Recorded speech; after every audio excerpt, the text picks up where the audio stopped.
last time out, Liberty's Franklin Picardo went 4 for 4 with a double and an RBI, while Noah Gouch-Quirk got the win in 4.2 innings pitched with another 9 strikeouts. This time, though, hits were few and far between on either side. J.J. Cruz getting the start for Liberty, while Phil Taylor was on the bump for the visitors. No hits through the first, so we go to the second. Zach McCoy leading off. The bouncing ball hit to short.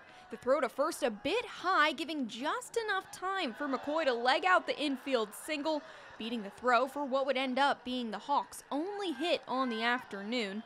It was Taylor then with the sacrifice bunt to move McCoy over to second.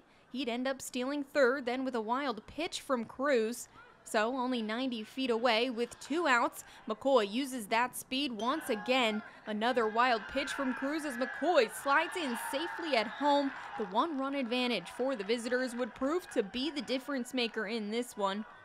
The Liberty bats just could never get going. Only 4 hits mustered through the next 5.5 innings.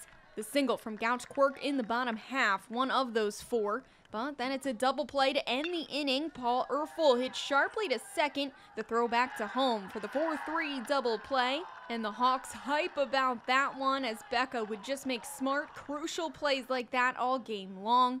And along with some locked-in pitching from junior Phil Taylor, he'd go all 7, striking out 4, including the final batter he'd face in the bottom of the 7th, as the Golden Hawks cling to its 1 run, good enough for its triumph over the Liberty Hurricanes by way of the 1-0 final. Well, I was hammering fastballs inside, and then I was able to use my slider backdoor to the righties and pitch away from them with the slider for the lefties.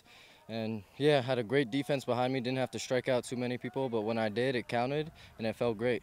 Feels great. We've been waiting all 3 years. I've played them about 9 times, and this is the first time that we came close, and finally getting it done feels good. Energy. It's something this Becca baseball team thought they could use a little more of, following its recent losses to Emmaus and Allentown Central Catholic. And, well, you saw it early and often in this one, believing it is the key to its continuing success, especially with a tough EPC schedule ahead, starting with Nazareth on Wednesday. After the Central game, we really looked at ourselves. We really looked in the mirror, and the kids said, we'll bring the energy after that. And since that Central game, we've brought the energy. Starts with the bench.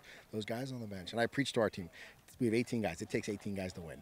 The energy from those guys that aren't in the game propel the guys that are in the game, and you've been seeing that the last couple games. On the scene in Bethlehem, I'm Cassie Schmidt for the SC Network.